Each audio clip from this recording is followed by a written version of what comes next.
How dare you? Do I boil my ribs, sir? Man, I'm a grill master. Do I grill my ribs? Man, how damn disrespectful. I tell you, man, I'm telling you, if the train wasn't moving, we do like one of them old school things, and them cats used to chunk you out that damn thing while it's running. When they throw you out the train while it's running, throw you out the moving train. That's the treatment you would get, sir. I'll throw you out of this damn train right about now. Cause you on that BS right about now. How disrespectful. That's a damn shame. All right, let me try to recover. Hell no, I ain't recovering yet. That's some bullshit. Don't you ever accuse me of boiling my damn ribs. I dare you, sir. You know who you talking to? Do you understand how out of your damn mind. I digress. Back to the show. This is the Underground Railroad Show with that ninja on Spreaker.com, also on SME. All right, man, let's keep it moving to the next topic, which is the media's love affair with Rex Ryan. And this narrative that Rex Ryan is in a must-win situation. This whole little, he's in a must-win situation. He has to win now. He must win now. This is a must-win year for him. If he doesn't win, he's out of there. Okay, let's put this in perspective. Hold on. Before I do that, let me read this from 334 Bama Boy because it's subject appropriate. Ninja, I cook mine without sauce so you can taste the flavor. The sauce is on you. See, that's somebody who knows how to grill.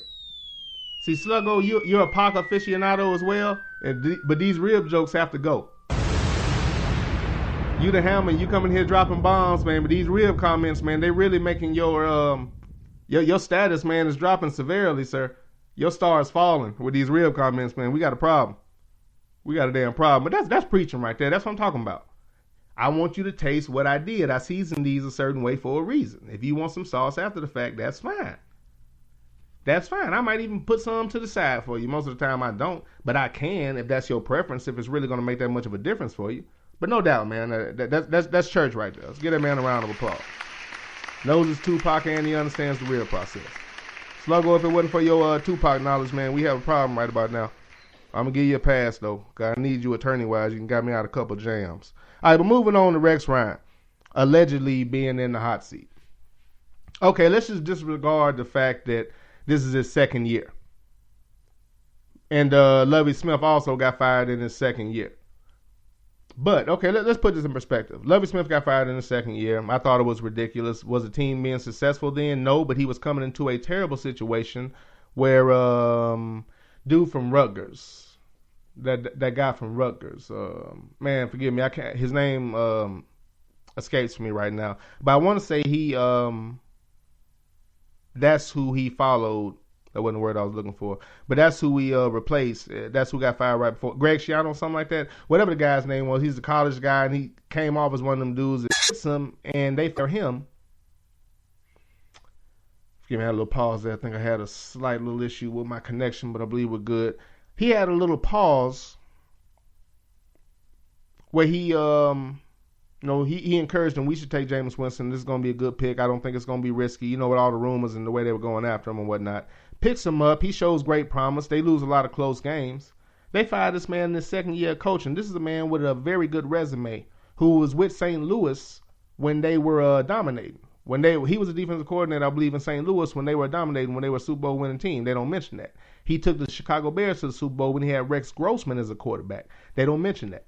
A coach has been to the Super Bowl that's done well. They fired him to hire his offensive coordinator, Dirk Cutter, who got fired from Atlanta because he wasn't good enough and they felt they needed to get more out of the offense. How does that work? And before Cutter was there, he was in Jacksonville. Again, how does that work? If you're going to talk to me about Lovey's resume. So now you got Rex Ryan. I know y'all saying, hey, Ninja, you know Rex Ryan white, don't you? Yes, I do. Yes, I do, but you got to understand the rule. They go after black coaches and they go after black quarterbacks. Who is I think the only team with 3 black quarterbacks on their squad? Rex Ryan. Starting quarterback, Tyrod Taylor. Backup, E.J. Manuel. And their third string quarterback is Cardale Jones from Ohio State. Yeah. Hey, 334 Bama Boy, you remember Cardale? You remember that game? Remember him looking off y'all corner? shooting the ball in between threes, taking out running when they said he couldn't run. Remember that? How he kind of led the team past y'all? Remember that? Y'all got eliminated first playoff? I don't know. You might have forgot it was a little while back. But yeah, that Cardale Jones, that's the third string quarterback. So my thing is they go after Rex with the same type of vitriol because they don't like black quarterbacks, in my opinion. They really give black quarterbacks a raw deal. They always have a very short leash, and the media goes after them unmercifully, and they attack them. You know what I'm saying? They attack them like it's something personal, like they took their high school girlfriend or something. I mean, Taylor last year, 20 touchdowns, 6 interceptions, and they're still questioning him. But Osweiler played 7 games, nowhere near those numbers, didn't play even close to that well, didn't play that well in the 7 games he played. He is the franchise quarterback for the Houston Texans, and they're either not talking about him or they're saying he's going to do fine. They're not microanalyzing every damn thing he does, but I digress. We'll get into that. Rex Ryan, the reason why they're on him and saying he's in his hot seat in the second year, and again, I'm sorry, when I said all that, talking about Lovie Smith and Dirk Cutter, one more example. If Rex Ryan, they're saying he's in the hot seat. Even though they had a pretty good year, the division was pretty good. He had an okay year. You can see all the potential. Lost a lot of close games. Lost his quarterback for a couple of games. But showed promise, finished the season off strong, and beat the Jets at the end of the year. A game in which Ryan Fitzpatrick of the Jets threw 3 interceptions to keep his team out of the playoffs. But nobody in the media remembers that. And they're screaming he has to be the starter, and they're talking about Geno like he's the one that threw 3 interceptions to keep his team out of the playoffs. But, you know, it's part of that. It must be nice. All I'm saying is it must be nice. It must be nice to know if you're in Brazil acting an ass, you can just blame it on the brown people that live there and your country going to back you up. Because the ninja doesn't know that. Matter of fact, it might be the opposite. It must be nice to know that you can be mediocre, but the media is not going to point out the fact that you're mediocre and they're going to let you work. It must be nice. It must be nice. Has to be. That's all I'm saying, man. It must be nice to know that you can be an okay coach, but you will keep getting retreaded. It must be nice to be Dan Quinn and know that Atlanta can start off strong and fall completely off and not be good on defense, which is his side of the ball, right? Am I wrong about that, or was Dan Quinn an offensive coach? I thought he was a defensive coach. Correct me if I'm wrong. But either way, offense or defense didn't play well, so either way, they faltered. How come he isn't on the hot seat? What's the difference? Rex Ryan didn't falter towards the end of the year. They actually got better. You can see the promise in that team. Taylor actually played a lot better than Matt Ryan did last year. So what's the difference? The difference is Atlanta has 3 quarterbacks named Matt, and all of them need suntan lotion. Rex Ryan has 3 cats with melanin, so they go after him like he is a ninja. They really have a problem with that. I personally believe that. He's in the second year, but he's in the hot seat. Dan Quinn is not. Jeff Fisher has had 5 losing seasons in a row with the Rams that are now in L.A. And not only is the media not putting him on the hot seat, not only are they not questioning his ability to coach, he just got a damn extension. I repeat, he's had 5 losing seasons in a row. I think he's been coaching like 20 years, 21 years, 20 years.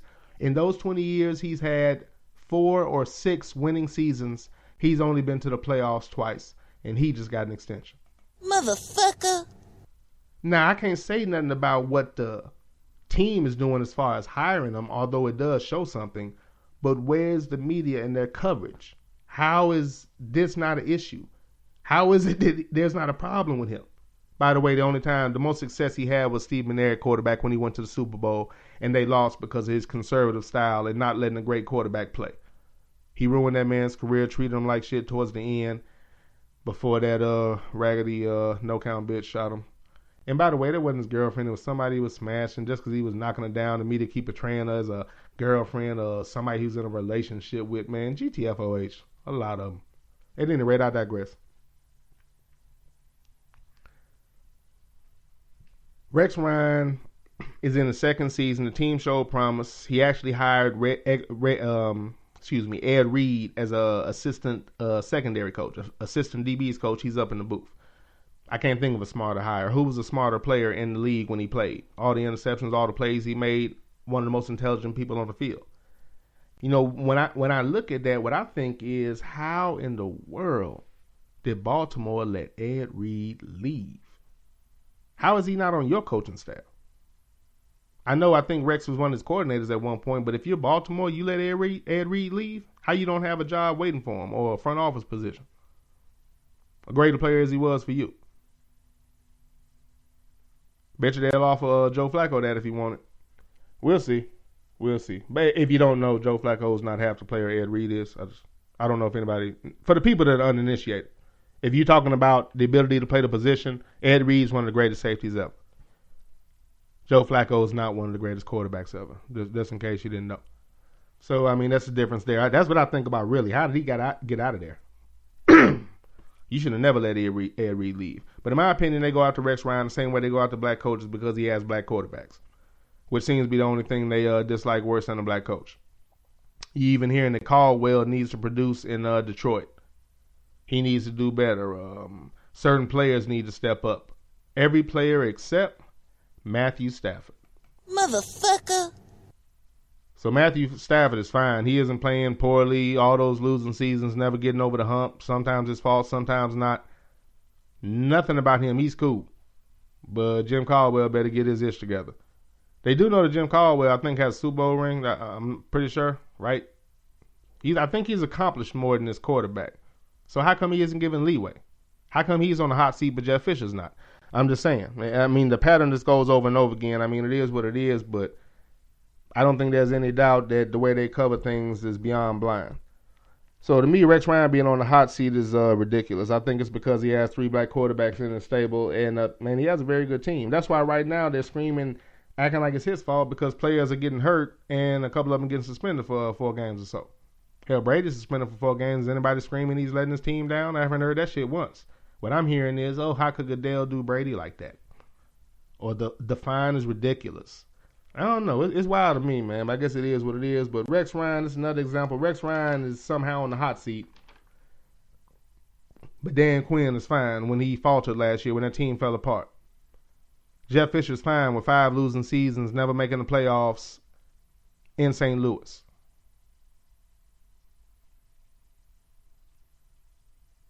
I never understand it. Dirk Cutter can replace Lovie Smith, a coach that has a better resume than him, when he just came from being fired for being mediocre. It's just a different world, man. It's a different world depending on who you are and how you're covered and how you're treated, man. And it's evident in all these situations.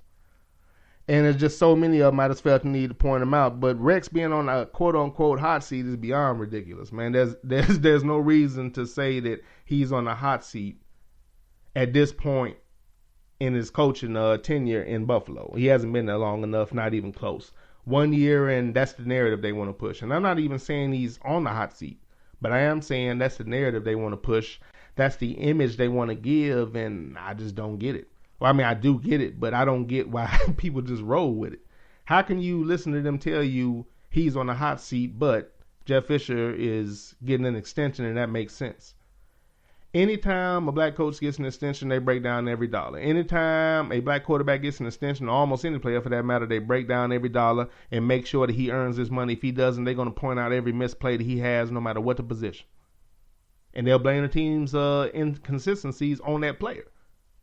But Osweiler gets to make all that money with no kind of resume to show for it, and they're not going to say a damn thing. They're not putting pressure on him. They're not putting pressure on his coach. It's probably all going to be on Romeo Crennel.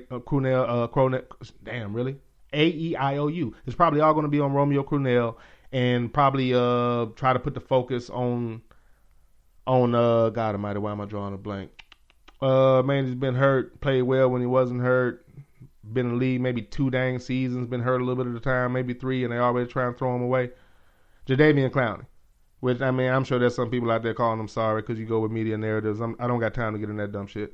But, I mean, again, if he's healthy, he's going to be able to play. Again, if you have him and J.J. Watt, I don't know why you don't use them to their capacity. Even if you have a defense that doesn't have 2 ends, you have those athletes, I don't see why you wouldn't. Or at least put them both in a position to disrupt the backfield, because that's really what the game is all about nowadays anyway.